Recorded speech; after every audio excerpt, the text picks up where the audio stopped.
Dukung channel ini dengan cara klik subscribe dan tekan tombol notifikasinya. Terima kasih.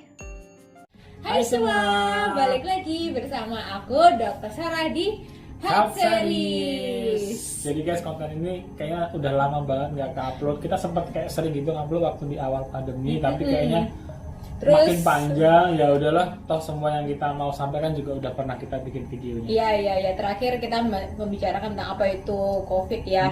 Terus tips-tipsnya gitu lah. Sehatnya, pola hidup sehat selama masa pandemi kita ini udah. Jadi semoga itu bermanfaat buat kalian. Dan kita berdoa supaya kalian tuh juga tetap sehat ya.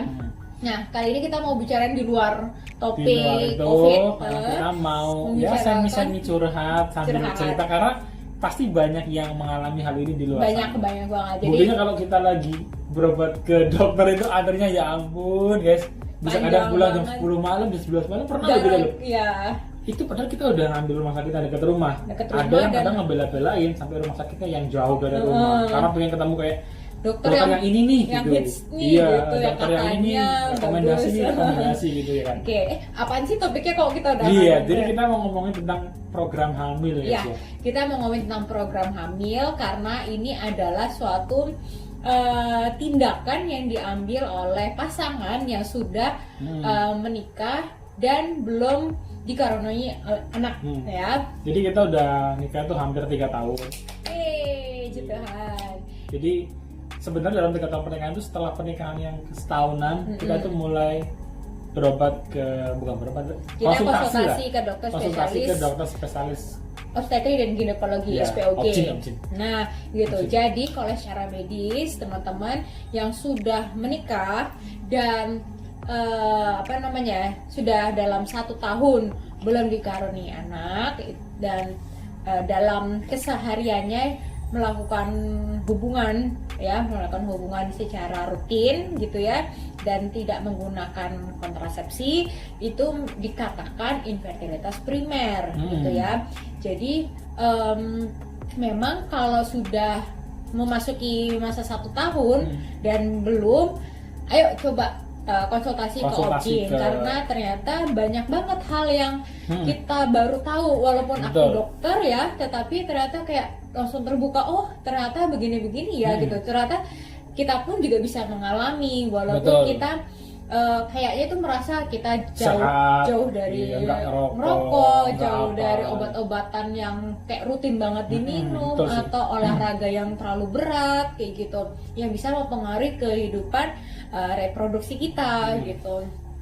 Dan kalau misalnya kalian pergi ke Objin itu jangan kayak takut ya, nanti takut ke dokter nanti aku ketemu penyakit macam-macam gitu. Justru malah kayak semakin cepat ditemukan tuh makin bagus daripada gitu kalian tahan-tahan kayak lama banget dibiarin lama sampai akhirnya ujungnya kayak udah malas lagi buat. Iya, dan akhirnya untuk usia kan kalau wanita terutama ya kita kan memiliki keterbatasan guys. Jadi kayak di atas 35 tahun itu sudah beresiko tinggi untuk hamil gitu. Jadi kalau kalian nikah muda misalnya udah 25 ke atas sampai ya maksimal 30 lah, kalian cepet-cepet deh program gitu. Karena kalau misalnya pun harus dilakukan tindakan inseminasi maupun bayi tabung, keberhasilannya itu masih jauh lebih tinggi kalau kalian di bawah 30. Tapi kalau udah di atas 30 ya kemungkinan bisa 30 atau 35 sih? 30-35. Kalau di atas itu nanti kemungkinannya semakin kecil persentasenya gitu. Jadi akan lebih baik cepat untuk ditangani. Dan memang hal ini cukup sensitif ya gitu ya. Baru sebulan nikah aja karena udah ditanya ya kan? Jadi kita ke dokter Objin itu di usia pernikahan 1 tahun lebih setahun gitu 3 ya. bulan. Setahun 3 bulan. Nah, kalau kalian pergi ke Objin itu wajib dua-duanya memeriksakan. Nah, ini bener nih. Kadang-kadang si laki-laki kamu nggak boleh gitu guys. Ogah-ogahan kayak ngerasa bukan gara-gara gue gitu. Karena ini kan kayak dua belah pihak gitu yang menginginkan dan prosesnya juga karena kedua belah pihak. Jadi nggak boleh kayak si istri yang pengen banget tapi yang lakinya Kayak, diem di rumah, kayak udah kamu cari sendiri tuh lah. jangan Kamu egois nggak boleh ya, gitu, karena nggak boleh gitu guys. kehidupan pernikahan kan memang dua gitu ya, suami dan istri. Jadi sukanya berdua, dukanya berdua, strugglingnya juga harus berdua gitu. Misalnya ngecek, ya kita saling support, bukan saling menjatuhkan gitu ya. Karena nanti di Dr. Objin kita akan dikasih tahu nih semua, harus periksa ini, periksa itu, nanti hasilnya bagaimana, kita juga harus terima dan belajar dan berjuang. Nanti kan kalau kalian habis konsultasi kan dikasih solusi kan, pasti dari Dr. Objin kan, kayak minum vitamin atau perlu ada tindakan-tindakan. Nah kita akan mulai sharing nih, sejak kita mulai promil apa sih yang aja sudah kita lakuin dan hasilnya hasil apa konsultasinya ya, dan progresnya gimana. Progresnya kayak gimana? Ya, yang pertama untuk dari Sarah dulu nih, apa sih yang ditemuin waktu pertama kali kita? Oke, kalau untuk yang perempuan biasanya itu akan dilakukan ini pemeriksaan yang namanya USG transvaginal. Jadi USG ultrasonik ya, jadi dimasukkan alat ke dalam ke mulut rahim. Gitu ya, nanti dilihat kondisi rahimnya tuh seperti apa gitu, terus tebal tipisnya dinding rahim gitu, terus kemudian sel telurnya jumlahnya berapa gitu. Dan paling bagus memang di hari pertama atau kedua menstruasi langsung datang gitu langsung datang gitu, jangan nunggu bersih aja gitu. Enggak gitu ya. Bagusnya itu lebih bagusnya pada saat hari pertama dan hari kedua menstruasi. Nanti di follow up biasanya di hari ke-10 atau 11-nya di masa ovulasi kalian.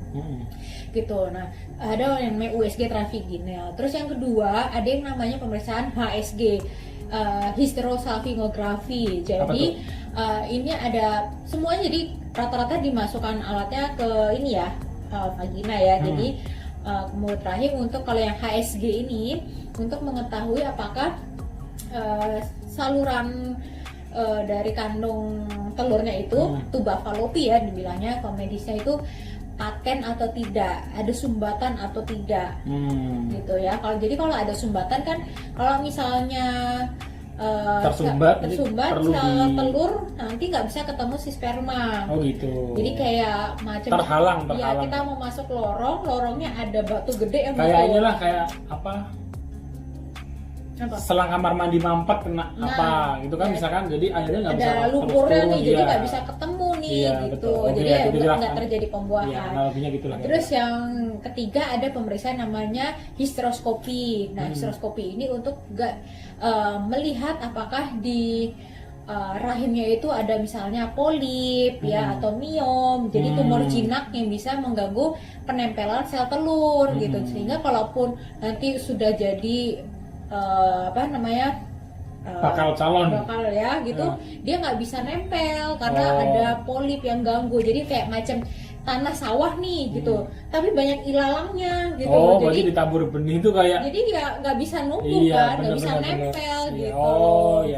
Jadi si ilalang-ilalangnya itu ya, polip-polipnya itu harus diambil dulu supaya tanahnya tuh rata, gembur gitu kan. Jadi pas kita tabur benih dia langsung bisa berkembang jadi bayi gitulah. Itu adalah pemeriksaan yang wajib dilakukan di awal-awal program kehamilan.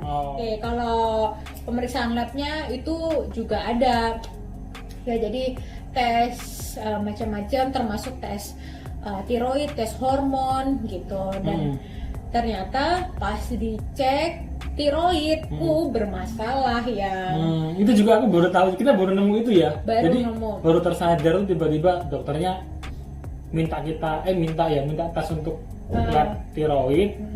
Ternyata iya ada tiroid, padahal selama ini juga Sarah nggak terlalu nyadar juga kali. Enggak, soalnya aku nggak pernah melakukan pemeriksaan tiroid dan juga nggak terlalu nyadar gitu. Walaupun dokter ya mungkin aku ngerasa tremor gitu ya kan, gejala-gejala tremor, tapi kayak tremornya tuh ringan banget, jadi aku nggak terlalu mikir ke arah sana. Tetapi memang ya justru karena program hamil ini malah ketemu nih ketahuan, dan akhirnya aku harus melakukan pengobatan. Ya penghalang lah ibaratnya. Ya, karena gitu, kalau hormon kita bermasalah ya itu juga bisa mengganggu dengan kalian melakukan program kehamilan yang dituntun oleh dokter Objin, kalian tuh lebih spesifik, kalian harus ngapain gitu, Iya. pengobatannya tuh Lebih terarah. lebih terarah gitu ya. Itu untuk yang perempuan. Oke, sekarang kita ngomongin tentang yang laki-laki. Nah, yang laki-laki kamu disuruh apa waktu itu yang? Waktu itu awalnya pas analisa sperma. Nah, Jadi, analisis sperma. Itu Ini gimana? indikator Ceritanya. yang aneh juga nih. Karena gini, kalau laki-laki biasanya, misalkan sudah keluar spermanya, berarti kan kesannya kita nggak ada masalah, ya kan? Dulu yang mikirnya ya. Iya, pasti kan keluar aja masalahnya di mana gitu kan. Ternyata setelah dicek di melakukan laboratorium. analisa, itu muncul indikator-indikator guys. Indikator-indikator ini aneh banget asli. Karena aneh itu gini, nggak tampak mata guys ya. Jadi kalian lihat ya, keluar nih airnya. Tapi ternyata itu mereka bisa mau apa ya, kayak stetoskop atau habis pakai? Bukan stetoskop dong ya, mikroskop. Ya mikroskop. Pokoknya dilihat nih dari 3 unsur. Ya, jadi ada 3 indikator guys. Jadi ada yang namanya jumlah. Nah, Terus jumlah sperma, kemudian bentuknya, jumlah, bentuk, dan sama kelincahan. Iya, Kelincahan. Mortalitas. pergerakan. Nah, jadi waktu kali pertama nih guys, sperma hasil yang dianalisa itu hasilnya jumlahnya kurang, terus Kurang bentuknya lincah. nggak bagus dan Kurang lincah. kurang lincah. Jadi kayak tiga-tiganya tuh ada semua tuh. Kayak kita kaget ya, wow. Iya, jadi dokter langsung nanya, "Bapak ngerokok?" "Enggak." "Bapak suka tidur malam?" "Enggak juga." "Dulu iya, dulu." Terus Suka berendam? iya, suka berendam air hangat, nggak punya water heater. Apalagi ya indikatornya? "Bapak Suka angkat berat? nggak Apa? kegemukan." Oh ya, kegemukan dulu. "Bapak tapi kegemukan?" ya. "Iya, dulu pernah kegemukan, tapi abis itu diet." Nanti aku bahas lain kali, karena aku pernah sampai hampir 100 kilo guys. Wah. Sekarang jadi stabil di 72, 75, oke lah. Bahkan nggak pernah lebih dari itu lagi sih. Kalau sempat 75, nanti beberapa hari kemudian turun lagi dengan sendirinya. Kita bahas di lain kali. Nah, indikator-indikator ini akhirnya nggak ada semua, karena aku ngerasa ya nggak pernah. Cuman mungkin ya satu ya, dekat sama perokok. Nah, dekat sama perokok ini kayaknya iya. Nah, memang jadi kalau kalian yang mau program hamil, pokoknya baik laki-laki mau perempuan nggak boleh namanya ngerokok, karena rokok itu sangat-sangat mengganggu Ini fertilitas. kita ngomong konteksnya konteks ketika kita lagi promil dan kesulitan hamil ya guys. Karena ada yang bilang, "Lah itu si A merokok aja hamil mulu istrinya." Ya. Beda orang, beda kasus guys ya. Jadi hal-hal tertentu mungkin buat orang itu kayak nggak ngefek gitu loh. Tapi ketika kalian lagi hadapin hal ini, itu kayak semua hal itu harus dievaluasi. Oke, guys. Kalau kalian juga memiliki kondisi yang sama, kalian Sharing di kolom komentar. Yes, Kalau kita- kalian mau tanya-tanya kayak apa sih obat-obatnya, nanti kita boleh kita sharing aja sih. dan gitu. dengan kalian sharing, kita juga caring dan semakin menyemangati Iya, teman-teman betul. di luar sana. yang Karena juga banyak guys, memiliki- banyak banget yang mengalami hal ini Heeh. dan kayak butuh support gitu. butuh ya, support, masukan gitu ya. Oke, pokoknya kalian jangan berkecil hati, yang penting kalian semangat aja. Enjoy. Terus Jalani prosesnya. saling support antar pasangan, komunikasi, yang penting relax, be happy, dan berdoa mengandalkan Tuhan. Oke, kita sambung di part 2. Jangan lupa subscribe, like, share, dan komen. Oke Tunggu guys. di video berikutnya. See See you. you, God bless God bless you. you.